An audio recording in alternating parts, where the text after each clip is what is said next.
Bismillahirrahmanirrahim. Assalamualaikum warahmatullahi wabarakatuh. Alhamdulillah, assalatu wassalamu ala Rasulullah Muhammad ibni Abdillah. Ikhwani fillah rahimakumullah, terkait dengan mengaminkan doa, terlebih doa itu dibacakan oleh salah satu anggota jamaah dan biasanya dibacakan di akhir majelis. Ini terkadang di antara umat Islam ada yang saling menyalahkan bahwasanya doa bersama itu tidak ada contohnya, doa bersama itu tidak sunnah dan lain sebagainya, sehingga terkadang hubungan sesama muslim, sesama umat Muhammad itu retak, bahkan bisa saling bermusuhan. Padahal Allah Subhanahu wa ta'ala telah menjelaskan bagaimana sebetulnya ciri-ciri umat Muhammad Rasulullah Sallallahu Alaihi Wasallam. Dalam surat Al-Fatih ayat terakhir disebutkan, A'udzubillahi minasyaitonirrajim, Muhammadur Rasulullah walladzina ma'ahu asyidda 'alal kuffar rahama bainahum. Muhammad adalah utusan Allah. Orang-orang yang mengaku bersama Muhammad, orang-orang yang menjadi pengikut Muhammad, ada dua ciri yang sangat melekat. Yang pertama adalah asyidda'u 'alal kuffar, keras, tegas terhadap kekafiran. Dan yang kedua adalah ruhama bainahum, lemah lembut, sopan santun, saling hormat menghormati, tasamuh di antara mereka. Oleh karena itu, ikhwani fillahi rahimakumullah, saling menghormati pendapat orang lain ini sudah dicontohkan oleh salafus soleh. Di antaranya adalah imam besar sahibul madhab, seorang ulama salaf yang kita kenal sebagai tokoh madhab, yaitu madhab Syafi'i. Imam Asy-Syafi'i adalah seorang ulama, bahkan sahibul madhab, yang membawa madhab, menokohi satu madhab, yaitu madhab Syafi'i. Beliau selalu membaca doa kunut di waktu subuh. Akan tetapi ternyata ketika sang imam, yaitu Imam Asy-Syafi'i, mengadakan satu perjalanan jauh ke Irak, tepatnya di Basrah, dan ternyata di Basrah adalah daerah yang dimana mazhab Hanafi itu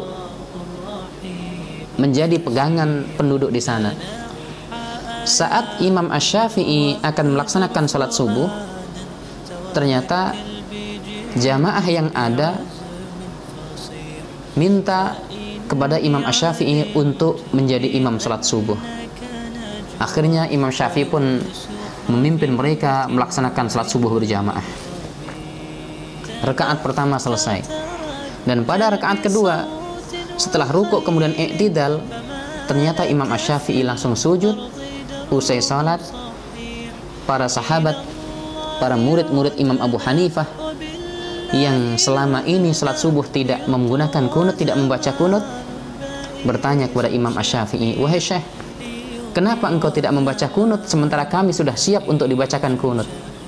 "Saudaraku, tahukah engkau apa dan siapa yang di belakang masjid kita ini?" "Yang di belakang masjid kita adalah kuburan." "Kuburan siapa?" "Kuburan Imam Abu Hanifah. Imam Abu Hanifah tidak membaca kunut pada saat salat subuh. Saya lebih baik menghormati pendapat beliau daripada memaksakan pendapat saya yang akhirnya nanti menjadi bahan perselisihan umat." Begitulah imam salaf memberikan contoh bagaimana mereka lebih menghormati pendapat orang lain daripada mengutamakan pendapat sendiri dalam masalah khilafiyah. Kemudian contoh yang kedua adalah satu kisah yang dialami, satu kejadian yang dialami sendiri oleh Imam Malik, yang beliau adalah sahib madhab Maliki, yang membawa madhab Maliki. Suatu ketika Imam Malik diundang ke istana oleh Malik bin Marwan, Khalifah Malik bin Marwan. Sesampainya Imam Malik di istana, maka terjadilah dialog empat mata antara Imam Malik dan sang khalifah, yaitu Malik bin Marwan. Selanjutnya sang khalifah pun membuka perkataannya, pembicaraannya dengan mengatakan, wahai imam, saya punya rencana, saya punya keinginan untuk menggantung kitab Al-Muwatta itu di Ka'bah. Selanjutnya Imam Malik pun bertanya, wahai Amirul Mukminin, wahai khalifah, untuk apa kitab Muwatta yang saya tulis itu harus digantung di Ka'bah? Saya ingin seluruh umat Islam berpatokan kepada kitab yang engkau tulis. Wahai Amirul Mukminin, umat Islam sudah menyebar dan para sahabat pun sudah menyebar dengan membawa ajaran masing-masing. Kalau seandainya kitab yang aku tulis itu Al-Muwatta digantung di Ka'bah dan seluruh umat Islam harus mengacu kepada kitab Al-Muwatta, saya khawatir terjadi perselisihan dan permusuhan. Bagaimana Imam Malik begitu santun, begitu menghormati pendapat orang lain yang telah menyebar ke seluruh dunia, dan pendapat-pendapat itu dibawa oleh sahabat radhiyallahu anhu. Salah satu yang dilakukan oleh Imam Malik dalam sholat ketika membaca Fatihah, maka beliau tidak membaca basmalah. Karena apa? Karena membaca basmalah dalam mazhab Maliki atau menurut Imam Malik hukumnya makruh. Mengapa membaca basmalah dihukumi makruh? Karena basmalah bukan ayat dalam surat Al-Fatihah. Oleh karena itu Imam Malik dan umat Islam yang mengikuti beliau yang bermadhab kepada madhab Maliki tidak membaca basmalah dalam sholatnya. Akan tetapi Imam Asy-Syafi'i membaca basmalah dan seluruh pengikutnya membaca basmalah ketika melaksanakan sholat. Dan basmalah yang dibaca itu dibaca dengan jahar, dibaca dengan keras. Akan tetapi Imam Ahmad bin Hanbal membaca basmalah dengan sir. Dan madhab Hambali ini sekarang diterapkan di Saudi Arabia. Oleh karena itu antum ketika berangkat umroh, berangkat haji dan sholat di Masjidil Haram, sholat di Masjid Nabawi, tidak akan pernah mendapatkan bismillah dibaca dengan keras. Akan tetapi bismillah dibaca dengan sir. Karena apa?